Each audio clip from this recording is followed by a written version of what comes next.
প্রিয় ভাইয়েরা, প্রিয় মা বোনেরা, আজকে সোমবার, আসমানের দরজা কিন্তু খোলা রয়েছে। দিন অথবা রাত যে কোনো সময় ছোট্ট এই দোয়াটি যদি 7 বার পাঠ করেন, আল্লাহ রব্বুল আমিন আপনার জীবনের যৌবনের যত ধরনের গুনাহ আছে, জটিল গুনাহ, কঠিন গুনাহ, গোপন গুনাহ, সব ধরনের গুনাহ আমার আল্লাহ মাফ করে দিবেন।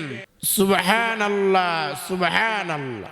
এমনি ভাবে প্রিয় ভাইয়েরা, প্রিয় মা বোনেরা, নবীজি ওয়াদা করে বলেছেন, যারা ছোট্ট এই দোয়াটি 3 বার পাঠ করবে, আল্লাহ তাদেরকে ধনী বানায়া দিবেন, আল্লাহ তাদের অভাব অনটন দূর করে দিবেন, আল্লাহ তাদের নিয়ামত বৃদ্ধি করে দিবেন, আল্লাহ তাদের রিজিক বৃদ্ধি করে দিবেন, আল্লাহ তাদেরকে বৃষ্টির মতো রিজিক দান করবেন, আল্লাহ তাদেরকে বৃষ্টির মতো রহমত বরকত দান করবেন।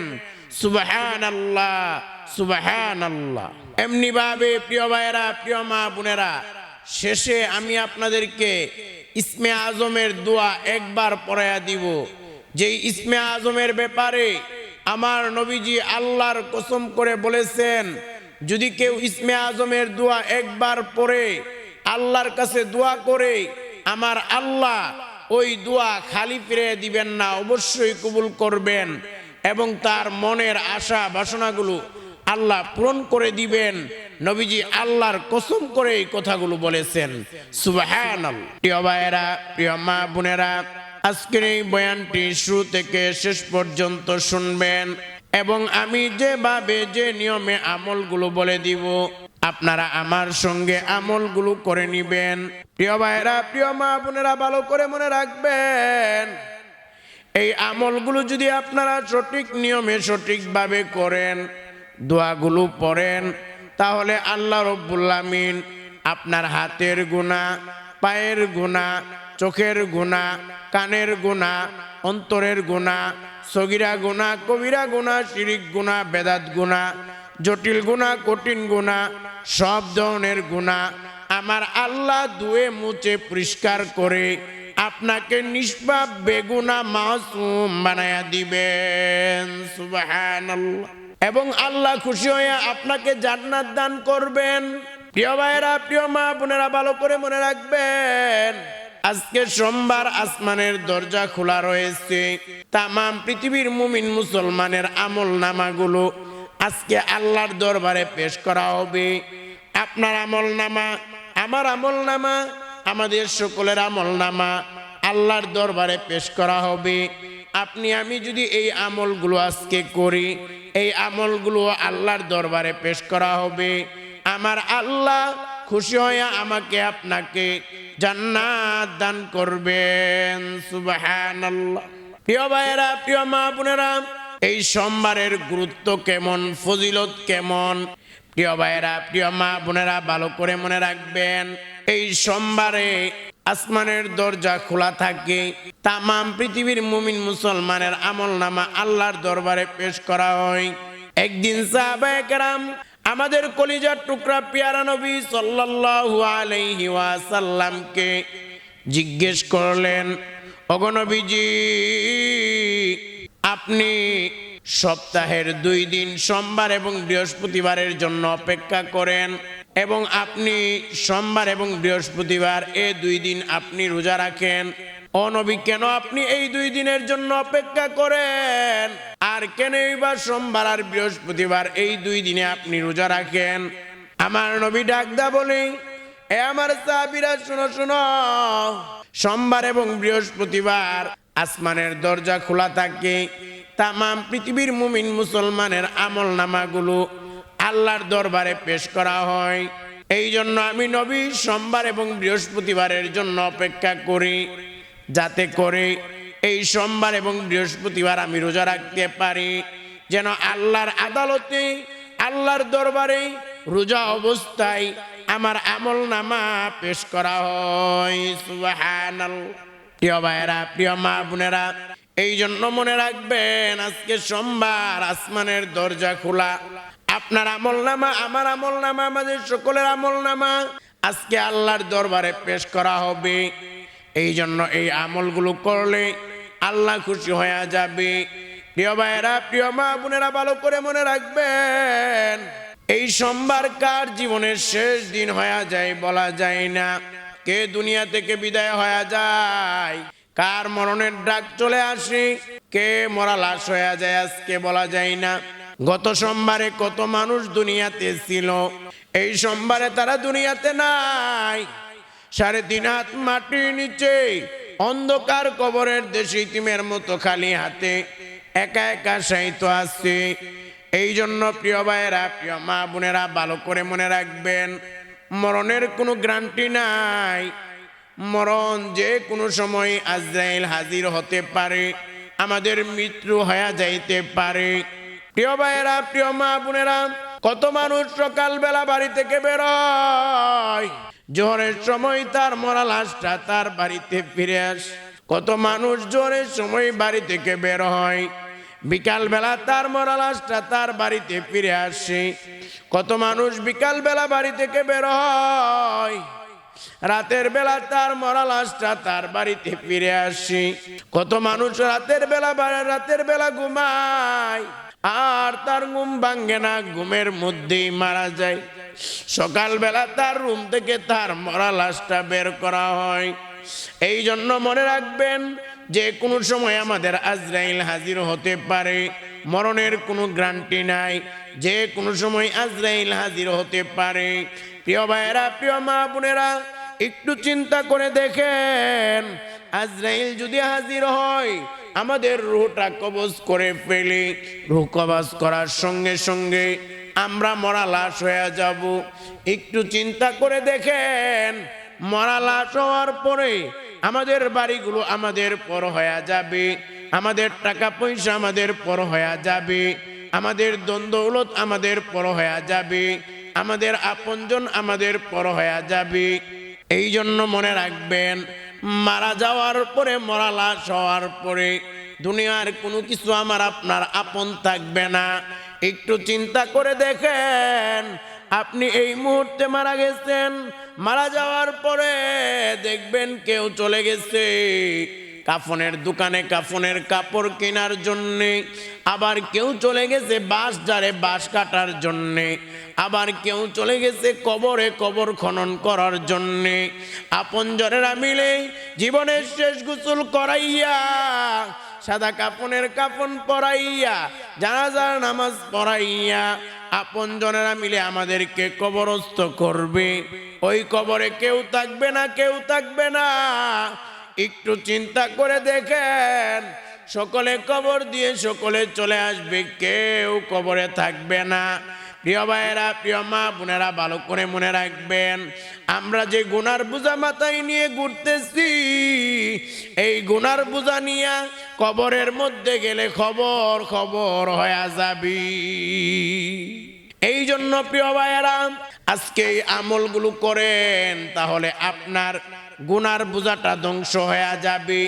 আল্লাহ আপনার হাতের গুনাহগুলো মাফ করে দিবেন, পায়ের গুনাহগুলো মাফ করে দিবেন, চোখের গুনাহগুলো মাফ করে দিবেন, অন্তরের গুনাহগুলো মাফ করে দিবেন।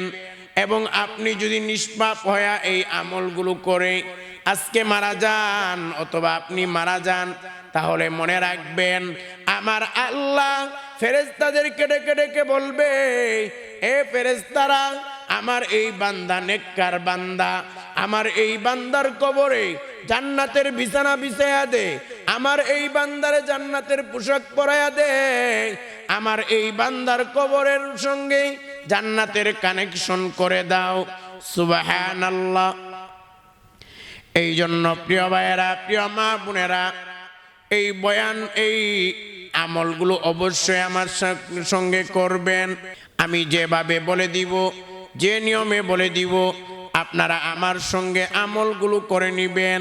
এই আমলগুলো করার জন্যে সর্বপ্রথম কাজ হলো, আমি যে দ্রুতটি যেভাবে যে নিয়মে বলে দিব, আপনারা আমার সঙ্গে ওই দ্রুতটি 7 বার পড়বেন। 2 নাম্বার কাজ হলো ক্ষমার শক্তিশালী পাওয়ারফুল দোয়া, যেই দোয়া পড়লে আল্লাহ আপনার জীবনের যৌবনের সমস্ত গুনাহখাতাগুলো মাফ করে দিবেন। এই ক্ষমার শক্তিশালী দোয়াটি আপনারা 3 বার আমার সঙ্গে পড়বেন। প্রিয় ভাইয়েরা, প্রিয় মা বোনেরা, ভালো করে মনে রাখবেন, আল্লাহ আমাদের পিতা আদম আলাইহিস সালাতু ওয়াস সালাম গন্ধম খাওয়ার কারণে উনাকে যখন জান্নাত থেকে দুনিয়াতে প্রেরণ করলেন, দুনিয়াতে এসে আমাদের পিতা আদম আলাইহিস সালাতু ওয়াস সালাম শত শত বছর কান্না করেছেন এবং এই দোয়াটা পড়ে আল্লাহর কাছে ক্ষমা চেয়েছেন। আমার আল্লাহ আদম আলাইহিস সালাতু ওয়াস সালামকে মাফ করে দিয়েছেন এবং আল্লাহ ঘোষণা করে বলে দিয়েছে, আদম গুনাহগার সন্তানেরা যদি এই দোয়া পড়ে আর আমি আল্লাহর কাছে এই দোয়া পড়ে মাফ চাই, আমি আল্লাহ গুনাহগার আদম সন্তানের জীবনের যৌবনের সমস্ত গুনাহ খাতাগুলো মাফ করে দিব। সুবহানাল্লাহ। প্রিয় ভাইয়েরা, প্রিয় মা বোনেরা, 2 নাম্বার কাজ হলো ক্ষমার এই শক্তিশালী পাওয়ারফুল দোয়াটি আপনারা আমার সঙ্গে 3 বার পড়বেন, 3 বার। এটা হলো 2 নাম্বার কাজ। এরপর 3 নাম্বার কাজ হলো ধনী হওয়ার জন্যে, রিজিক বৃদ্ধি হওয়ার জন্যে, অভাব অনটন দূর হওয়ার জন্যে নবীজির শিখানো পাওয়ারফুল শক্তিশালী দোয়াটি আমার সঙ্গে 3 বার পড়বেন। এটা হলো 3 নাম্বার আমল। 4 নাম্বার কাজ হলো ইসমে আজমের দোয়া, যে ইসমে আজমের ব্যাপারে আমার নবী আল্লাহর কসম করে বলেছেন, ইসমে আজম পরে কেউ দোয়া করলে ওই দোয়া আল্লাহ খালি ফিরিয়ে দেন না। এই ইসমে আজমের দোয়াটি আপনারা আমার সঙ্গে 1 বার পড়বেন। ইসমে আজম পরে দোয়া করলে দোয়া কবুল হবে, মনের আশা পূরণ হবে, যা চাইবেন আল্লাহ তাই দান করবে। নবীজি আল্লাহর কসম করে বলেছেন, সুবহানাল্লাহ। 4 নাম্বার কাজ হলো ইসমে আজমের দোয়া 1 বার আমার সঙ্গে পড়বেন। এরপর 5 নাম্বার কাজ হলো আমি যে দুরূদটি যেভাবে যে নিয়মে বলে দিব আমার সঙ্গে ওই দুরূদটি আপনারা 5 বার পড়বেন। এটা হলো 5 নাম্বার কাজ। প্রিয় ভাইয়েরা, প্রিয় মা বোনেরা, প্রথম কাজ হলো আমি যে দুরূদটি যেভাবে যে নিয়মে বলে দিব আমার সঙ্গে আপনারা ওই দুরূদটি 7 বার পড়বেন। প্রিয় ভাইয়েরা, প্রিয় মা বোনেরা, ভালো করে মনে রাখবেন, অনেকে অনেক সময় বলে, হুজুর কত আমল করলাম, কত দোয়া করলাম, কত কি করলাম, কোনো কিছুই তো কবুল হয় না, কোনো ফলাফল তো পাই না। প্রিয় ভাইয়েরা, প্রিয় মা বোনেরা, ভালো করে মনে রাখবেন, আল্লাহর নবীর সাহাবী ওমর ইবনুল খাত্তাব রাদিয়াল্লাহু তাআলা আনহু থেকে বর্ণিত, তিনি বলেন, ইন্নাদ দুআ মাওকুফুন বাইনাস সামাই ওয়াল আরদ। আল্লাহর নবীর সাহাবী ওমর রাদিয়াল্লাহু তাআলা আনহু বলেন, নিশ্চয়ই দোয়া আসমান এবং জমিনের মাঝখানে ঝুলন্ত থাকে, লটকায়া থাকে, যতক্ষণ না তোমরা তোমাদের নবীর উপর দুরূদ পাঠ না করো। অর্থাৎ নবীর উপর দুরূদ না পড়লে আমাদের দোয়া, আমাদের আমল আরশে আজিম আল্লাহ পর্যন্ত পৌঁছাইতে পারে না, আমাদের দোয়া আমল কখনোই কবুল হয় না। এই জন্য মনে রাখবেন, আমল এবং দোয়া কবুল না হওয়ার অনেকগুলো কারণ রয়েছে। এর মধ্যে অন্যতম কারণ হলো নবীর উপর দুরূদ না পড়া।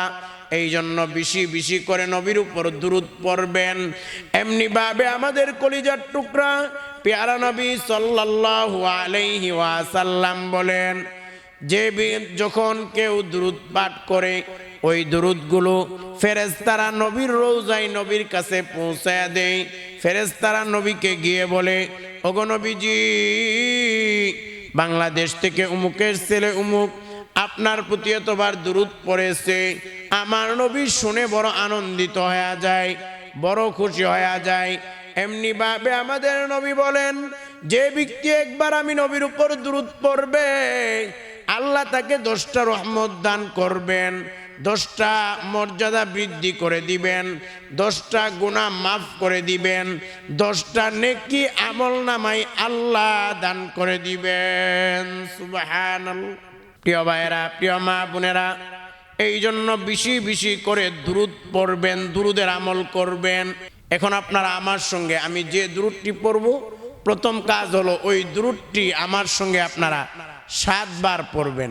আমি সহজ করে ব্যঙ্গে ব্যঙ্গে বলে দিব, পড়েন সকলে আমার সঙ্গে। প্রথমবার, আল্লাহুম্মা সাল্লি আলা মুহাম্মাদিন আবদিকা ওয়া রাসূলিক ওয়া সাল্লি আলাল মুমিনিনা ওয়াল মুমিনাত ওয়াল মুসলিমিনা ওয়াল মুসলিমাত। দ্বিতীয়বার আল্লাহুম্মা সাল্লি আলা মুহাম্মাদিন আবদিকা ওয়া রাসূলিক ওয়া সাল্লি আলাল মুমিনিনা ওয়াল মুমিনাত ওয়াল মুসলিমিনা ওয়াল মুসলিমাত। তৃতীয়বার আল্লাহুম্মা সাল্লি আলা মুহাম্মাদিন আবদিকা ওয়া রাসূলিক ওয়া সাল্লি আলাল মুমিনিনা ওয়াল মুমিনাত ওয়াল মুসলিমিনা ওয়াল মুসলিমাত। চতুর্থবার আল্লাহুম্মা সাল্লি আলা মুহাম্মাদিন আবদিকা ওয়া রাসূলিক ওয়া সাল্লি আলাল মুমিনিনা ওয়াল মুমিনাত ওয়াল মুসলিমিনা ওয়াল মুসলিমাত। পঞ্চমবার আল্লাহুম্মা সাল্লি আলা মুহাম্মাদিন আবদিকা ওয়া রাসূলিক ওয়া সাল্লি আলাল মুমিনিনা ওয়াল মুমিনাত ওয়াল মুসলিমিনা ওয়াল মুসলিমাত।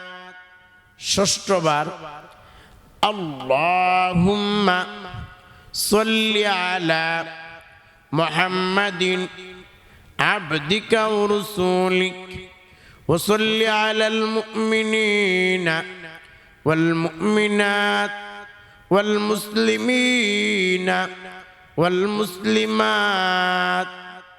সপ্তমবার আল্লাহুম্মা সাল্লি আলা মুহাম্মাদিন আবদিকা ওয়া রাসূলিক ওয়া সাল্লি আলাল মুমিনিনা ওয়াল মুমিনাত ওয়াল মুসলিমিনা ওয়াল মুসলিমাত। প্রিয় ভাইরা, প্রিয় মা বোনেরা, এই দুরূদটি 7 বার পড়ার পরে 2 নাম্বার কাজ হলো ক্ষমার শক্তিশালী পাওয়ারফুল দোয়া। যেই দোয়া পড়লে আল্লাহ আপনার জীবনের যৌবনের সমস্ত গুনাহ খাতাগুলো মাফ করে দিবেন। এই দোয়াটি আল্লাহ নিজে কোরআনে আমাদেরকে শিক্ষা দিয়েছেন। এই দোয়াটি আপনারা আমার সঙ্গে 3 বার পড়বেন। প্রিয় ভাইয়েরা, প্রিয় মা বোনেরা, এই দোয়াটি পড়ার আগেই আপনারা মনে মনে অথবা মুখে মুখে আল্লাহকে 3টা কথা বলে নিবেন। এখনই আমার সঙ্গে বলে নিবেন, অন্তর থেকে কথাগুলো বলবেন। প্রথমত আপনি আল্লাহকে বলবেন, আল্লাহ আমি জীবনে অনেক গুনাহ করেছি, অন্যায় করেছি। দ্বিতীয়ত আপনি বলবেন, আল্লাহ আমি সব গুনাহ ছেড়ে দিলাম, আর জীবনে গুনাহ করব না। তৃতীয়ত আপনি আল্লাহকে বলবেন, আল্লাহ আমি তওবা করলাম, ইস্তেগফার করলাম, আপনি আমাকে মাফ করে দেন। এই 3টা কথা বলার পরে তওবা ইস্তেগফারের এই বাক্যটি আমার সঙ্গে 5 বার পড়বেন। এরপর ক্ষমার শক্তিশালী দোয়াটি 3 বার আমার সঙ্গে পড়ে নিবেন। 5 বার তওবা ইস্তেগফারের এই দোয়াটি আমার সঙ্গে পড়েন। প্রথমবার আস্তাগফিরুল্লাহ ওয়া আতুবু ইলাইহি। দ্বিতীয়বার আস্তাগফিরুল্লাহ ওয়া আতুবু ইলাইহি। আস্তাগফিরুল্লাহ ওয়া আতুবু ইলাইহি। আস্তাগফিরুল্লাহ ওয়া আতুবু ইলাইহি। আস্তাগফিরুল্লাহ ওয়া আতুবু ইলাইহি। প্রিয় ভাইরা, প্রিয় মা বোনেরা, এই দোয়াটি 5 বার পড়ার পরে 3 বার ক্ষমার শক্তিশালী দোয়াটি আমার সঙ্গে পড়বেন। 3 বার পড়েন ক্ষমার শক্তিশালী দোয়াটি। প্রথমবার এই দোয়াটি পবিত্র কোরআনুল কারীমের সূরাতুল আরাফের 23 নম্বর আয়াতে বর্ণিত হয়েছে। 3 বার পড়বেন দোয়াটি। প্রথমবার রব্বানা যালামনা আনফুসানা ওয়া ইল্লাম তাগফির লানা ওয়া তারহামনা লানাকুনান্না মিনাল খাসিরিন। দ্বিতীয়বার রব্বানা যালামনা আনফুসানা ওয়া ইল্লাম তাগফির লানা ওয়া তারহামনা লানাকুনান্না মিনাল খাসিরিন। তৃতীয়বার রব্বানা যালামনা আনফুসানা ওয়া ইল্লাম তাগফির লানা ওয়া তারহামনা লানাকুনান্না মিনাল খাসিরিন।